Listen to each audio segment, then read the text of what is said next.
संसार के धर्मशास्त्र विशारद प्रचलित धार्मिक विचारों के सिलसिलेवार विकास के अध्ययन करने के अभ्यस्त रहे हैं। हमारे भारत देश तथा प्रमुख आर्य सभ्यता के ज्ञानी पुरुषों का योगदान इसमें बहुत अधिक है। पिछले युगों में भारतवर्ष में दूध और घी की नदियां बहीं।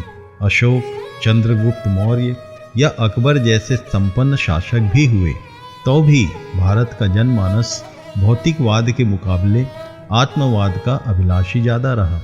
इसीलिए प्राचीन भारतीय वेद शास्त्रों के परमेश्वर या ब्रह्म का विकास किस प्रकार हुआ, इसका अध्ययन हो चुका है।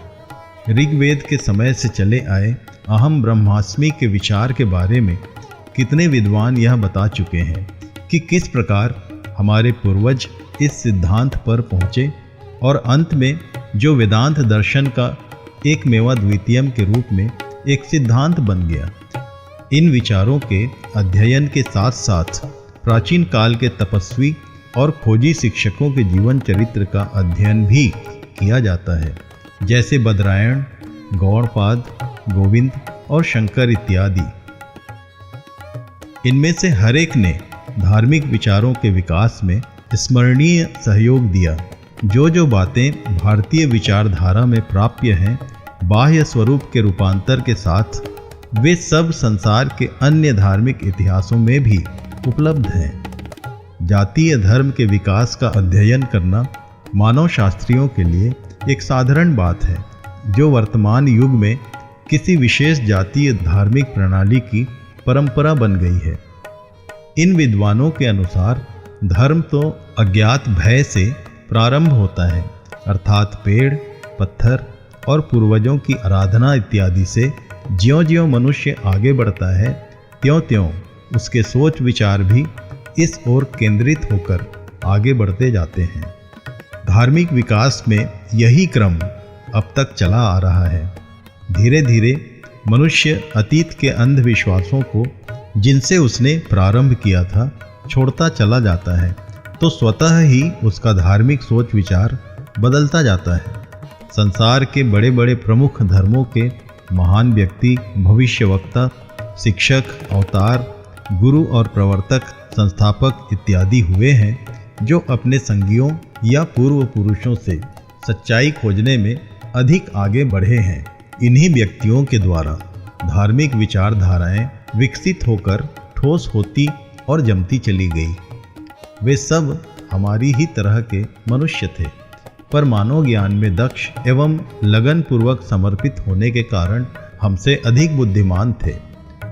उन्होंने परमेश्वर को जानने का, उसको पा जाने का अथक प्रयत्न किया और इस आशा में आगे बढ़ते चले गए कि कदाचित हम उसे टटोलते हुए पा जाएं।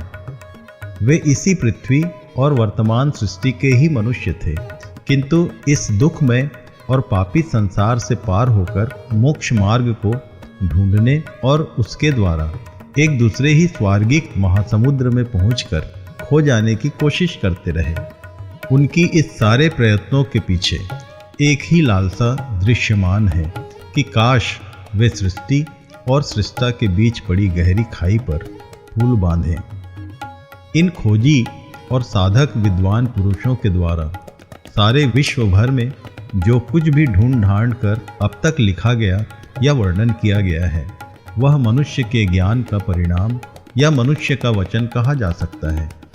इसमें मानवीय धार्मिक विकास का वर्णन है और अपनी अनुकूल परिपाटियों में सिद्ध व्यक्तियों के जीवन की झलक और परमेश्वर के विषय में मनुष्य की परिवर्तनशील विचार प्रणालियां हैं।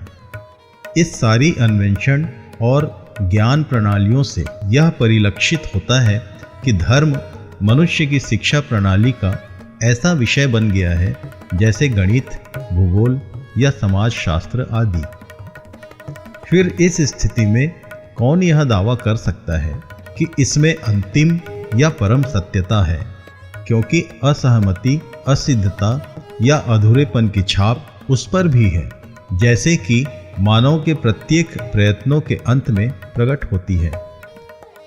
हमारा भारत देश और यहाँ की ज्ञान प्रणालियाँ उसके प्रवर्तकों सहित बहुत आदरणीय समझी जाती रही हैं और यहाँ के जन समाज तथा विद्वानों ने विश्व भर के ही ऐसे अपने साथियों का सम्मान किया है। लेकिन प्रिय श्रोताओं, मनुष्य के द्वारा खोजी गई अपनी धार्मिकता के ऐतिहासिक प्रबंधों में प्रभु यीशु मसीह को कोई संत, अवतार, गुरु और महात्मा आदि के रूप में शामिल करने का प्रयत्न करना और उसे बहुत आदर दिए जाने का प्रयास करना, दोनों ही एकदम व्यर्थ क्रियाएं हैं। मनुष्य का सारा ज्ञान, सारे तत्व, दर्शन की ऊंचाइयों के दावे तब खोखले और सीमित ठहरते हैं जब परम सत्य का दर्शन हो जाता है। पृथ्वी पर टिमटिमाते दीपक जैसे तपते सूर्य की प्रखरता में व्यर्थ हो जाते हैं, वैसे ही मनुष्य के अब तक के सारे प्रयत्न परमेश्वर के सामने ठहरते हैं। क्योंकि प्रभु यीशु मसीह शाश्वत सृजनहार और परमेश्वर है और इस जगत में नाशवान मनुष्य और सनातन परमेश्वर के बीच मध्यस्थ स्वरूप में केवल इसलिए प्रकट हुआ ताकि नाशवान अविनाशी को पहन ले, जिसका प्रयत्न मनुष्य अपनी सारी शक्ति से हर जाति, भाषा और देशों में इस आकाश के नीचे करता रहा।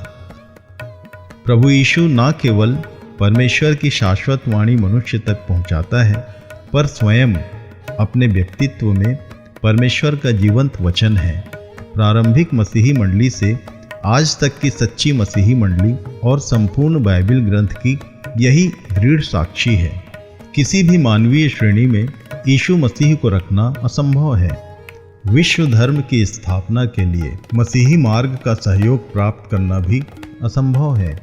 प्रभु यीशु जीवित परमेश्वर का एकमात्र पुत्र अर्थात देहधारी वचन और मनुष्यों तथा परमेश्वर के बीच एकमेव मध्यस्थ है। क्या उसे किसी संत, महात्मा, देवता और अवतार की श्रेणी में रखा जा सकता है? प्रिय मित्रों, जो कुछ परमेश्वर के बारे में जाना जा सकता है वह हमें केवल परमेश्वर ही बता सकता है। शेष बातें भ्रमात्मक, काल्पनिक और सीमित मानवीय शब्द मात्र हैं। परमेश्वर सर्वदा के लिए अपना शब्द प्रभु यीशु मसीह के अलौकिक व्यक्तित्व के द्वारा पृथ्वीवासियों को सुना चुका है, जिसे आप भी आज या पहले कभी सुन चुके हैं। क्या आप उस अनंत वाणी को सुनकर उस उद्धार के दान को ग्रहण करेंगे? परमेश्वर आपको आशीर्वाद दे। आमीन।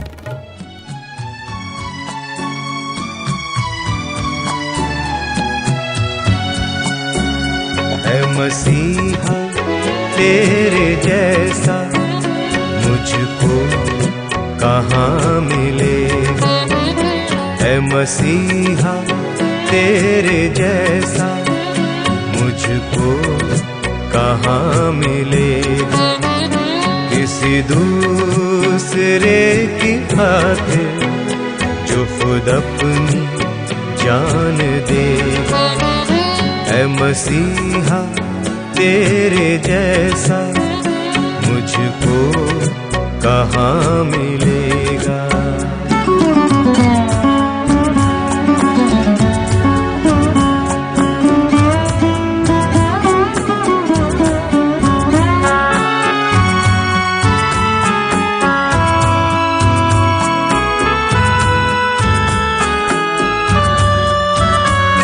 जालिम बड़ी है दुनिया, जीने न दे किसी को।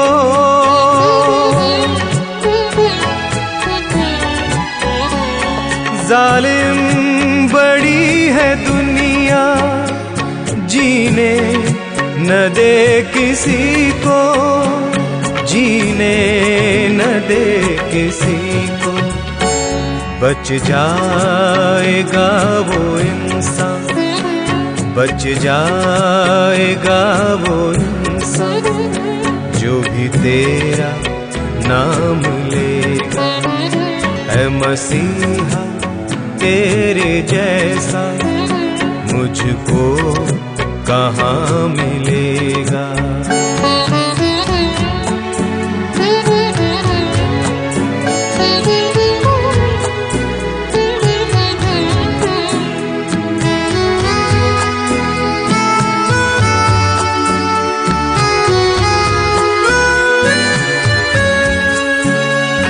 जब भी कोई मुसीबत घेरेगी मुझको आकर,